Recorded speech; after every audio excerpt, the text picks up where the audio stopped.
ಬಿಜೆಪಿಯ ಆಂತರಿಕ ಸರ್ವೆ ಮೋದಿ ಶಾ ಖುಷ್.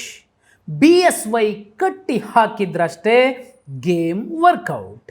ಈ 17 ಕ್ಷೇತ್ರದಲ್ಲಿ ಬಿಜೆಪಿ ಗೆಲ್ಲೋದೇ ಡೌಟ್. ಹಾಗಿದ್ರೆ ಹೊಸ ಸರ್ವೆ ಲೆಕ್ಕ ಏನು ಅನ್ನೋದನ್ನು ತೋರಿಸ್ತೀವಿ. ಅದಕ್ಕೂ ಮುನ್ನ ರಾಧಿಕಾ ಮೀಡಿಯಾ ಸಬ್ಸ್ಕ್ರೈಬ್ ಮಾಡಿ, ಪಕ್ಕದಲ್ಲೇ ಇರೋ ಬೆಲ್ ಐಕಾನ್ ಒತ್ತಿ. ಜುಲೈ 28, 2021 ಬಸವರಾಜ ಬೊಮ್ಮಾಯಿ ಅವರು ಈ ರಾಜ್ಯದ 23ನೇ ಮುಖ್ಯಮಂತ್ರಿಯಾಗಿ ಪ್ರಮಾಣ ವಚನ ಸ್ವೀಕರಿಸಿದ ದಿನ. ಈ 1 ವರ್ಷದ ಸಂಭ್ರಮಾಚರಣೆಗೆ ಇನ್ನೂ 8, 9, 10 ದಿನಗಳ ಅಂತರದಲ್ಲಿ ಬಿಜೆಪಿ ಹೈಕಮಾಂಡ್ಗೆ ಒಂದು ಖುಷಿಯ, ಸಂತೋಷದ ಸುದ್ದಿ ಸಿಕ್ಕಿದೆ. ರಾಜ್ಯ ಬಿಜೆಪಿ ಆಂತರಿಕ ಸರ್ವೆಯನ್ನು ಮಾಡಿಸಿತ್ತು. ಆ ಸರ್ವೆಯಲ್ಲಿ ರಾಜ್ಯ ಬಿಜೆಪಿಗೆ ಮತ್ತೊಂದು ಶುಭ ಮುನ್ಸೂಚನೆ ಸಿಕ್ಕಿದೆ. ಬಹುಮುಖ್ಯವಾಗಿ ಬಿಜೆಪಿಯ ಆಂತರಿಕ ಸರ್ವೆಯಲ್ಲಿ ಬಹುಮುಖ್ಯವಾದಂತಹ ಸಂಗತಿ ಒಂದೇ, BSY ಅವರನ್ನು ಕಟ್ಟಿ ಹಾಕಿದ್ರಷ್ಟೇ ರಾಜ್ಯ ಬಿಜೆಪಿಗೆ ಬಹುದೊಡ್ಡ ಲಾಭ 2023 ಚುನಾವಣೆಗೆ ಸಿಗತ್ತೆ. ಅದು ಕೂಡ ಅವರು ಬಿಜೆಪಿ ಪಕ್ಷದಲ್ಲೇ ಇರಬೇಕು. BS ಯಡಿಯೂರಪ್ಪ ಅವರು ಮಹಾಮೌನಕ್ಕೆ ಶರಣಾಗಿರಬೇಕು. ಜೊತೆಯಲ್ಲಿ BY ವಿಜಯೇಂದ್ರ ಅವರು ಕೂಡ ಪಕ್ಷದ ಕೆಲ ಕಾರ್ಯಕ್ರಮಗಳಲ್ಲಿ, ವೇದಿಕೆಗಳಲ್ಲಿ ಕಾಣಿಸಿಕೊಂಡ್ರೆ ಸಾಕು, ಬಿಜೆಪಿಗೆ ಲಾಭ ಆಗುತ್ತೆ ಅನ್ನುವಂಥದ್ದು ಬಿಜೆಪಿ ಆಂತರಿಕ ಸಮೀಕ್ಷೆಯ ಲೆಕ್ಕಾಚಾರ. ಇದಕ್ಕಿಂತಲೂ ರಣರೋಚಕ ಸಂಗತಿ ಏನಂದರೆ 2023 ಚುನಾವಣೆಯ ರಿಸಲ್ಟ್, ಅಂದರೆ ಈ ಕ್ಷಣಕ್ಕೆ ಚುನಾವಣೆ ನಡೆದರೆ ಅನ್ನುವಂಥದ್ದನ್ನು ಈ ಸಮೀಕ್ಷೆ ಹೇಳ್ತಿರುವಂಥದ್ದು. ಈಗಲೇ ಈ ಕ್ಷಣಕ್ಕೆ ಚುನಾವಣೆ ನಡೆದರೆ ಪಕ್ಷೇತರರು ಕಿಂಗ್ ಮೇಕರ್ ಆಗ್ತಾರೆ. ಯಾರ್ಯಾರು?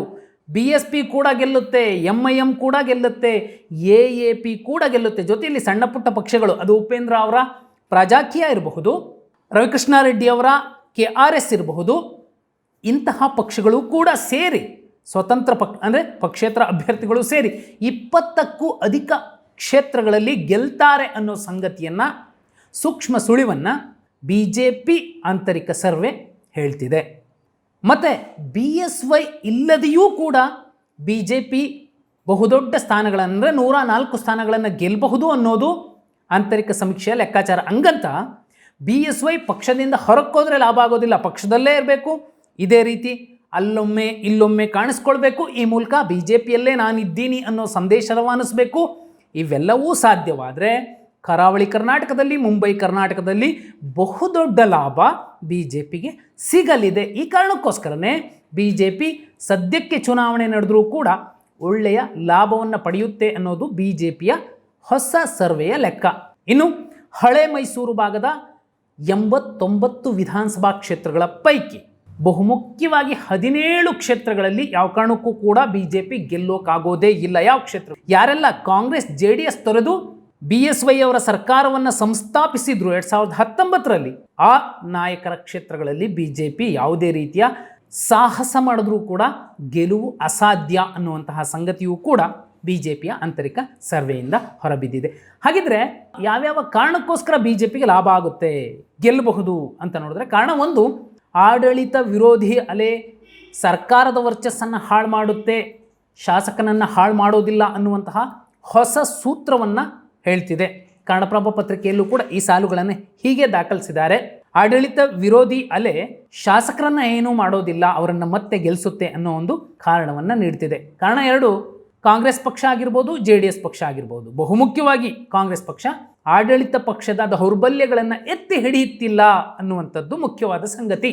ಯಾಕಂದರೆ JDS ಬಿಜೆಪಿಯ ದೌರ್ಬಲ್ಯಗಳನ್ನು ಎತ್ತಿ ಹಿಡಿಯೋದಕ್ಕಿಂತ ಹೆಚ್ಚು ಕಾಂಗ್ರೆಸ್ನ ದೌರ್ಬಲ್ಯಗಳನ್ನು ಎತ್ತಿ ಹಿಡಿತಿತ್ತು. ಅಂದರೆ ವಿರೋಧ ಪಕ್ಷಕ್ಕೆ ವಿರೋಧ ಪಕ್ಷವಾಗಿ JDS ಕೆಲಸ ಮಾಡ್ತಿತ್ತು. ಕಾಂಗ್ರೆಸ್ ಅಲ್ಲೊಮ್ಮೆ ಇಲ್ಲೊಮ್ಮೆ ಸಿದ್ದರಾಮಯ್ಯ ಅವರು ಬಿಜೆಪಿ ಸರ್ಕಾರದ ದೌರ್ಬಲ್ಯಗಳನ್ನು, ಜನವಿರೋಧಿ ನೀತಿಗಳನ್ನು ಎತ್ತಿ ಹಿಡಿತಿದ್ರು. ಅದು ಕೂಡ ಕಡಿಮೆ ಆಗಿದೆ ಅನ್ನುವಂಥದ್ದು ಬಿಜೆಪಿಗೆ ಲಾಭವಾಗುವಂತಹ ಕಾರಣಗಳಲ್ಲಿ ಒಂದು. 3ನೇ ಕಾರಣ, ಪ್ರಧಾನಿ ನರೇಂದ್ರ ಮೋದಿ, ಕೇಂದ್ರ ಗೃಹ ಸಚಿವ ಅಮಿತ್ ಶಾ ಮತ್ತು ಬಿಜೆಪಿ ರಾಷ್ಟ್ರೀಯ ಘಟಕದ ಅಧ್ಯಕ್ಷರಾಗಿರ್ತಕ್ಕಂಥ JP ನಡ್ಡಾ ಅವರು RSS ಮೂಲಕ ಹಿಂದುಳಿದ ದಲಿತ ಮಠಗಳ ಜೊತೆಯಲ್ಲಿ ಒಂದು ಗೇಮ್ ಮಾಡ್ತಿದ್ದಾರೆ. ಆ ಗೇಮ್ 2023 ಚುನಾವಣೆಯಲ್ಲಿ ಬಿಜೆಪಿಗೆ ಲಾಭ ತಂದು ಕೊಡುತ್ತೆ ಅನ್ನೋದು ಒಂದು ಲೆಕ್ಕ.